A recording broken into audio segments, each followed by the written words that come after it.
Buzzer of ग्लूटोनी के episode 2 की शुरुआत में हम लोग एक चर्च में एक नन को देखते हैं जो कि सही बच्चों को बता रही होती है कि हमारे वर्ल्ड के क्रिएटर का नाम होली लैप्लेस है। जब वो इस दुनिया से जा रही थी तो गिफ्ट में उसने सभी लोगों को स्पेशल पावर्स दी, उन्हें स्किल कहा जाता है। नन अब सभी से कहती है चलो हम लोग होली लैप्लेस का शुक्रिया करते हैं और अपने खाने को एंजॉय करते हैं। सही बच्चे अब खाना खाना शुरू करते हैं। वहीं पर एक बच्चा दुखी बैठा होता है। नन के पूछने पर वो कहने लगता है कि होली लैप्लेस बिल्कुल भी फेयर नहीं है। होली नाइट और वॉरियर के पास काफी अच्छी स्किल्स हैं, लेकिन मैं ही क्यों कमजोर हूँ इतना ज्यादा। शायद से इसी रीजन की वजह से मुझे अबैंडन कर दिया गया। तो नन उसे कहती है काफी सालों पहले होली लैप्लेस इस दुनिया को प्रोटेक्ट किया करती थी और उस समय पर स्किल्स या फिर स्टैट नाम की कोई चीज एग्जिस्ट ही नहीं किया करती थी। सभी लोग इक्वल थे और तो मोस्टर्स भी एग्जिस्ट नहीं करते थे। ये सुनकर बच्चा कहते हैं काश मेरा जन्म उस समय पर हुआ होता। वो बच्चा अब रो रहा होता है तो नन अब उसे गले लगा लेती है। तब यहाँ पर दूसरी नन आ जाती है और बताती है कि मैंने सहारा को आसपास सारी जगह देख लिया है, लेकिन वो मुझे नहीं मिली है। मैं बट टाउन में भी देख कर आती हूँ। ऐसा बोलकर अब वहाँ से चली जाती है। वहीं पर अब दूसरी नन सोचने लगती है आखिर का सहारा तुम हो कहाँ पर। और अब अगले सीन में हम लोग को पता चलता है कि सहारा वही लड़की है जिसको उस बंदे ने किडनैप कर लिया है। वहीं पर वो बंदा अब उसे डराने लगता है और उसे रोने और चिल्लाने के लिए कहने लगता है और उसे कहते हैं कि तुम होली नाइट्स के लिए खिलौना बनने वाली हो। ऐसा बोलकर वो बंदा वहाँ से चले जाता है। जिसके बाद अब सहारा काफी जोर जोर से रोने लगती है। तभी फेट उसके पास आता है और कहता है रो मत, अब तुम सेफ हो। जिसके बाद अब फेट उसके रस्सी को खोल देता है और कहता है ये है हमारे पास मौका, हमें यहाँ से जाना होगा। तभी हम लोग देखते हैं वहाँ पर वही बंदा आ जाता है और फेट से कहते हैं कि मैंने तुम्हारे जैसे काफी लोग देखे हैं जो कि अपने आप को जस्टिस का रखवाला मानते हैं।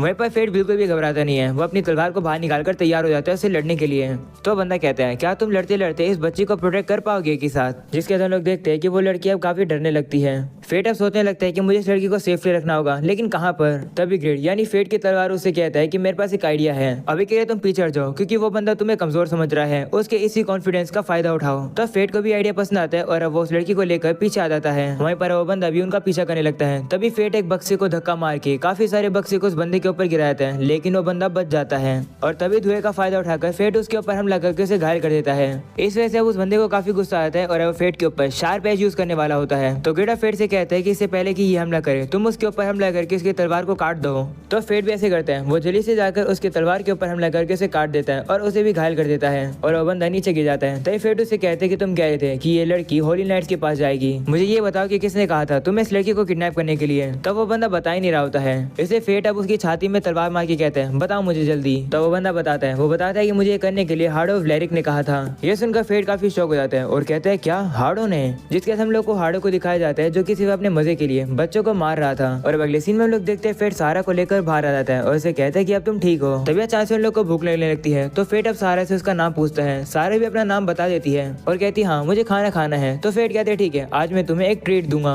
जिसके बाद हम लोग देखते हैं कि फेट अब सहारा को मीट दिलाता है। वो लोग मीट को खा रहे होते हैं। वहीं पर सहारा रोने लगती है क्योंकि उसने अपनी जिंदगी में कभी भी मीट नहीं खाया है। ये देखकर फेट उससे कहते हैं कि तुम मेरा भी खाना ले सकती हो। तो अब सहारा मान जाती है और वो काफी ज्यादा खुश होती है। और अगले सीन में हम लोग देखते हैं फेट सहारा को वापस से चर्च में ले आता है जहाँ पर नन उसे देखकर काफी खुश होती है। वहीं पर अब वो लोग फेट का शुक्रिया करते हैं। ये सुनकर फेट थोड़ा सा शौक हो जाता है क्योंकि उसे जिंदगी में किसी ने भी अभी तक थैंक यू नहीं कहा था।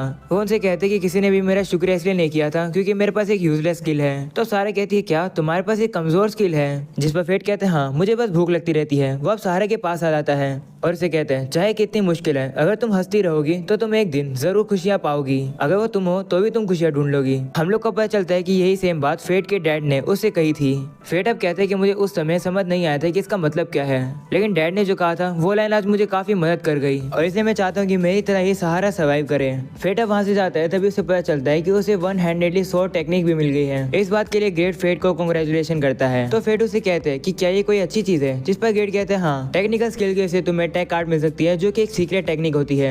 इससे तुम एक हमले की जगह 2 हमले कर सकते हो। ये शार्प एज की तरह है। ये सुनकर फेट अब उसे कहते हैं इसका मतलब अगर वो बंदा मेरे ऊपर ये टेक्निक यूज कर देता तो क्या होता। तो ग्रेड उसे कहते हैं तो तुम मर जाते। ये सुनकर फेट उसे कहते हैं कि तुम्हें मुझे वार्निंग देनी चाहिए थी। तो ग्रेड कहते हैं कि मैं ये कैसे कर पाता क्योंकि उस समय तुम हीरो जो बने हुए थे उस लड़की को बचाते समय। तो फेट कहते हैं नहीं मैं कोई हीरो नहीं हूँ, अगर मुझे पता होता तो मैं रिस्क लेता ही नहीं। फेट अब सोचने लगता है कि इस बार उसकी किस्मत काम कर गई, लेकिन अब उसे और ज्यादा स्ट्रॉन्ग बनना होगा। इतना स्ट्रॉन्ग कि अगर उसके पास लक ना हो तो भी वो जीत जाए। तभी ग्रेड उसे कहते हैं कि तुम्हें कल हार्ट फैमिली के लिए काम करना है ना, क्या तुम ये बेकार के कपड़े पहन के जाने वाले हो। ये सुनकर फेट को याद आता है अरे नहीं मैं तो कपड़े खरीदना भूल ही गया। और अब अगले सीन में हम लोग को वही रेस्टोरेंट दिखाया जाता है जहाँ पर एक बंदा ओनर से बात कर रहा होता है कि सर मैसन को डिवाइन ड्रैगन ने गालिया में मार दिया। ये सुनकर अब वो ओनर कहते हैं तो फिर आर्ट फैमिली का क्या हुआ, जिस पर वो बंदा कहता है कि अब से लेडी रॉक्सी वहाँ की उत्तराधिकारी बनेगी। काफी ज्यादा बुरा हुआ कि सर मैसन चले गए क्योंकि वही तो सारे होली नाइट्स को कंट्रोल में रखते थे। मैं श्योर नहीं हूँ कि रॉक्सी ऐसा कर पाएगी या नहीं। तो अब ओनर कहते हैं हाँ, व्लेरिक सिबलिंग को कंट्रोल में रखना काफी ज्यादा मुश्किल है। जिसके बाद वो बंदा उसे कहते हैं कि फेट कैसा है, तो ओनर उसे बताता है कि फेट हर दिन काम पूरा करने के बाद यहाँ पर आता है। और अब अगले से हम लोग फेट को देखते हैं जो कि हर्ट के मैंशन में पहुंच जाता है और वो काफी ज्यादा हैरान हो जाते हैं क्योंकि वो जगह काफी ज्यादा बड़ी और प्यारी होती है। तब यहाँ पर रॉक्सी आ जाती है। उसने कैजुअल कपड़े ही पहने थे। वो फेट से कहती है कि मैं तुम्हारा वेट कर रही थी। फेट भी उसे देखकर काफी हैरान रहता है और वो उसे कहते हैं कि तुम तो काफी खूबसूरत लग रही हो। ये सुनने के बाद रॉक्सी थोड़ी सी शर्मा जाती है और उसे कहती हाँ, मैंने कपड़े ही आज जैसे पहने हैं, वैसे तुमने भी काफी अच्छे कपड़े पहने हुए हैं, चलो अब आगे चलते हैं। जिसके बाद वो फेट को एक ग्रेव के पास ले आती है। हमें पता चलता है कि वो ग्रेव रॉक्सी के फादर की है। रॉक्सी अब अपने फादर से कहती है कि यह है फेट और आज से ही हमारे यहाँ काम करने वाला है और मुझे विश्वास है कि चीजें वापस से ठीक हो जाएंगी। तभी फेट उसे कहता है कि क्या ये ग्रेव, तो रॉक्सी उसे बताती हाँ, ये ग्रेव मेरे फादर की है। 5 दिन पहले मेरे डैड को गालिया में डिवाइन ड्रैगन ने मार दिया। फेट अब हमें बताने लगता है कि गालिया एक ऐसी जगह है जहाँ पर मॉन्स्टर्स ने कब्जा कर रखा है और होली नाइट्स की एक ड्यूटी होती है उन लोगों को कंट्रोल में रखने की। रॉक्सी बताती है कि इस साल वो ड्यूटी हार्ट फैमिली को दी गई थी। ये एक डेंजरस टास्क था लेकिन डेडली नहीं। लेकिन एक डिवाइन ड्रैगन जिसने अपनी लेयर को हजारों सालों से नहीं छोड़ा था, उसने मेरे फादर की पूरी आर्मी को ही मार दिया। ये सुनकर फेट काफी दुखी हो जाता है और कहता है कि मुझे इसके बारे में नहीं पता था। रॉक्सी ऐसी सिचुएशन में होने के बाद भी मेरे लिए ये सब कर रही है। फेट को उदास देखकर रॉक्सी उसे कहती है बुरा मत मानो, अब से मैं यहाँ की हेड हूँ, चलो एक साथ काम करते हैं इस जगह को जॉयफुल प्लेस बनाने के लिए। तुम मेरी हेल्प करोगे ना? जिस पर फेट कहते हैं हाँ, और वो लोग हाथ मिलाने वाले होते हैं। लेकिन तभी फेट रुक जाता है और सोचता है कि कहीं पिछली बार की तरह मैं उसके माइंड को न पढ़ लूं अगर मैं उसके हाथ को टच करूंगा तो। इसलिए वो अजीब एक्टिंग कर उधर इशारा कर देता है। तभी यहाँ पर एक मेड आ जाती है जिसका नाम हारू होता है। तब रॉक्सी हारू को फेट से मिलाती है। तब हारू भी अपना इंट्रोडक्शन देती है। वो कहती है कि वो हार्ट फैमिली की चीफ मेड है। वो काफी ज्यादा गुस्से वाली लग रही होती है। वो फेट से कहने लगती है कि सारी चीजें मैनर से करना। और अब अगले सीन में लोग फेट को देखते हैं जो कि काफी ज्यादा मैनरलेस होकर शेफ के बनाए हुए खाने को खा रहा होता है। उसे देखकर हारू काफी गुस्सा हो रही होती है और कहती है मैंने कहा था मैनर में रहना। जिसके बाद हम लोग देखते हैं कि फेट को वहाँ पर काम करते हुए 1 हफ्ते हो जाते हैं। तभी बाकी सर्वेंट उसके पास आते हैं और कहते हैं कि तुम्हें थोड़ा सा ब्रेक ले लेना चाहिए। जिस पर फेट कहता है हाँ, आप सही कह रहे हैं। वो लोग अब कहते हैं कि हमें लगा था शुरुआत में कि तुम एक अजीब पर्सन हो क्योंकि तुम हमेशा अपनी तलवार से बात करते रहते थे, लेकिन लगता है कि तुम एक अच्छे पर्सन हो। तभी अचानक से फेट को वापस से भूख लगने लगती है। ये देखकर वो सर्वेंट उससे कहते हैं तुम्हें अभी कैसी भूख लग रही है? हमने थोड़ी देर पहले तो खाना खाया है। तो फेट के पास उसका कोई भी जवाब नहीं होता है। तभी हारू वहाँ पर आ जाती है और फेट से कहती है कि रॉक्सी आपको बुला रही है। तो फेट भी जाने लगता है। उसे वापस से भूख लगने लगती है तो वह सोचता है कि मैंने खाना तो खा लिया लेकिन फिर भी मुझे भूख क्यों लग रही है। जिसके बाद वो रॉक्सी के पास आता है। रॉक्सी भी एक काफी प्यारे से गार्ड में बैठी होती है और वो फेट से कहती है कि क्या तुम्हें यहाँ पर काम करने की आदत हो गई है? लेकिन अब फेट उसकी बात सुन ही नहीं रहा होता है। वो अपने मन में कहता है कि मेरी भूख बढ़ती जा रही है, ऐसे चलता रहा तो मैं कंट्रोल नहीं कर पाऊंगा। तभी रॉक्सी अब उसे चिल्लाकर कहती है फे मेरी बात सुनो। तो फेट भी होश में आ जाता है और अब उसे याद आता है कि उसके डैड भी उसे फे बुलाया करते थे। वो अब रॉक्सी को भी यही बताते हैं कि मेरे फादर मुझे फे बुलाया करते थे लेकिन एक मॉन्स्टर हंट के दौरान वो मारे गए। तो अब रॉक्सी कहती है हम दोनों के फादर ही मॉन्स्टर हंटिंग करते समय मारे गए। जिस पर फेट कहते हैं हाँ, लेकिन आपने मुझे फे क्यों बुलाया? तो रॉक्सी कहती है क्योंकि ये तुम्हारा निकनेम है। मैंने कहा था ना कि हम लोग इस जगह को जॉयफुल जगह बनाएंगे, इसलिए आपसे तुम एक फैमिली मेंबर की तरह हो। ये सोचकर फेट शर्मा जाता है कि वो और रॉक्सी फैमिली है। वो अब खड़ा होकर उसे कहने लगता है कि मुझे ये निकनेम से मत बुलाओ, लेकिन रॉक्सी उसे कहती है नहीं मैं तो बुलाऊंगी। तभी अचानक से हम लोग देखते हैं कि फेट को चक्कर आने लगते हैं और वो गिर जाता है। और अब रात में उसे होश आता है। वो देखता है कि वो तो अपने रूम में ही आ गया है और अब वो वहाँ पर पड़ी हुई एक चिट्ठी को पढ़ता है जो कि रॉक्सी ने उसके लिए लिखी है। उसमें रॉक्सी ने फेट के लिए लिखा है कि कल की छुट्टी ले लेना और आराम से रेस्ट करना।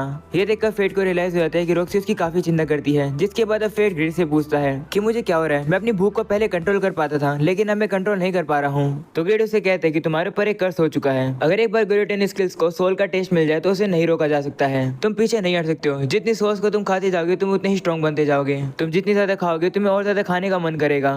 तुम्हारी किस्मत में अब यही लिखा है, जब तक तुम मर नहीं जाते तुम्हें सोल्स खानी पड़ेगी। ये सुनकर फेट कहते हैं अगर क्या होगा मैं सोल्स नहीं खाऊंगा तो ग्रिड कहते हैं या तो तुम भूख से मर जाओगे या तो तुम अपने आप पर कंट्रोल खो दोगे और सभी को मारने लगोगे। ये सुनकर फेट कहते हैं ऐसा लग रहा है कि मैं एक मॉन्स्टर बन गया। तो अभी ग्रिड उससे कहते हैं कि अगर तुम्हें पता लगाना है कि तुम्हारी हंगर लिमिट पर है तो एक टिप है, अपनी आंखों को देखना। तो फेट अब अपनी आंखों को देखता है और वो शौक हो जाता है क्योंकि उसकी आंखें लाल कलर की चमक रही होती है। तभी ग्रिड उसे कहते हैं मैं तुम्हें वापिस से बता रहा हूँ तुम्हारे ऊपर कर्स हो गया है, अब तुम पीछे नहीं हट सकते हो। फेट के पास अब कोई भी चॉइस नहीं होती है इसलिए वो हंटिंग करने के लिए बाहर आ जाता है, जहाँ पे वो काफी सारे लोगों को देख रहा होता है। फेट को वो लोग काफी ज्यादा डिलीशियस लग रहे होते हैं, तो फेट जैसे तैसे करके वहाँ से बाहर आ जाता है। तभी गिडो से बताते हैं कि तुम्हारी लाल आंखें काफी काम की है, तुम उन्हें नाइट विजन के तौर पर यूज कर सकते हो और अपने शिकार को काफी इजीली से ढूंढ सकते हो। साथ में अगर कोई कमजोर शिकार होगा तो वो तुम्हारी आंखें देखकर डर जाएगा और पैरालाइज हो जाएगा। और अब ऐसे ही होता है, वो जैसे ही कमजोर गोब्लिन्स के पास जाता है वो सभी लोग डर कर एक ही जगह पर खड़े हो जाते हैं। तो फेट जाकर सभी लोग को मार देता है और वो कहता है कि इतना काफी नहीं है। तो गिड कहते हैं अगर ऐसी बात है तो चलो हॉब गॉब्लिन फॉरेस्ट में चलते हैं। वो जंगल में आता है और हॉब गॉब्लिन्स को मारने लगता है। वो अब यही सोचने लगता है कि मुझे कितनों को मारना होगा इस हंगर से पीछा छुड़ाने के लिए।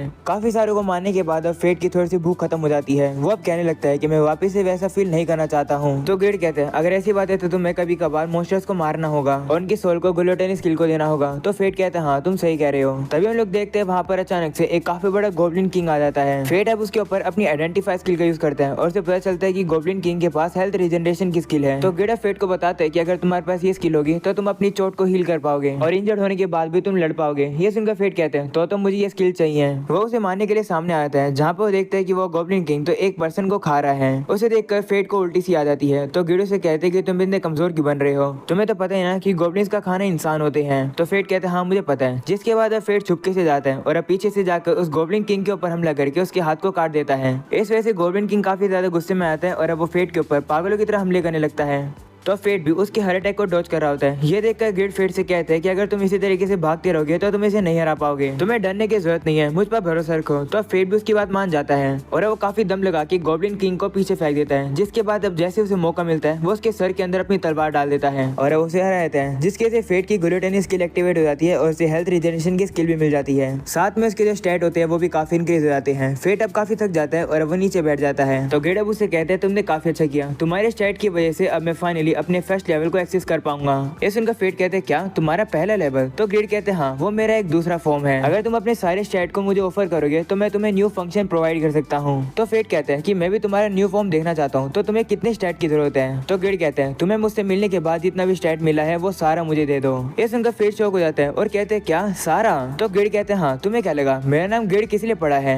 तो फेट अब उसे कहते नहीं रहने दो, मुझे तुम्हारा न्यू फॉर्म नहीं देखना, तुम तो कुछ ज्यादा ही ग्रीडी हो। तो गिड उसे कहते हैं कि अगर तुम मेरे फॉर्म को अनलॉक नहीं करोगे तो तुम मुझे विल्ड करने की राइट को खो दोगे। क्या तुम भूल रहे हो कि हम दोनों को एक साथ स्ट्रॉन्ग बनना था? अब तुम चूज करो। तो फेट कहते हैं कि मेरे पास और कोई भी चॉइस नहीं है, वैसे भी तुम मेरे इकलौते पार्टनर हो। तो गिड कहते हैं हाँ तुमने सही कहा, तुम इस डिसीजन को रिग्रेट नहीं करोगे। जिसके हम लोग देखते हैं कि गिड अब अपना फॉर्म चेंज करने लगता है। वहीं पर फेट भी फील कर पा रहा होता है कि उसके अंदर से पावर और स्टैट निकल के गिड के अंदर जा रही है। और तभी हम लोग देखते हैं कि गिड अपना फॉर्म बदल लेता है और वो होता है एक मैजिकल बो। तभी गिड फेट से कहता है कि झाड़ी में से हमें कोई देख रहा है। तो हमें पता चलता है कि वहाँ पर एक गॉब्लिन होता है जो कि अब उन्हें देखकर वहाँ से डर के भागने लगता है। तो अब गिड फेट से कहते हैं कि ये बिल्कुल सही मौका है, उसके ऊपर शूट करो। तो फेट कहते हैं ठीक है लेकिन एरोस कहाँ पर है? तो गिड कहते हैं कि बस तुम बो को खींचो, एरो अपने आप ही आ जाएंगी। तो फेट भी ऐसे करते हैं और अब वहाँ पर एरो आ जाती है। और अब गिड से कहते हैं कि तुम कहीं पर भी एम कर सकते हो, लेकिन जो एरो है वो तुम्हारे एनिमी को ही जाकर लगेगी। ये सुनने के बाद अब फेट एरो को शूट कर देता है और वो सीधा जाकर उस गॉब्लिन को लग जाती है और वो गॉब्लिन वहीं खत्म हो जाता है। ये देखकर फेट कहते हैं कि ये तो काफी ज्यादा कमाल का अटैक है।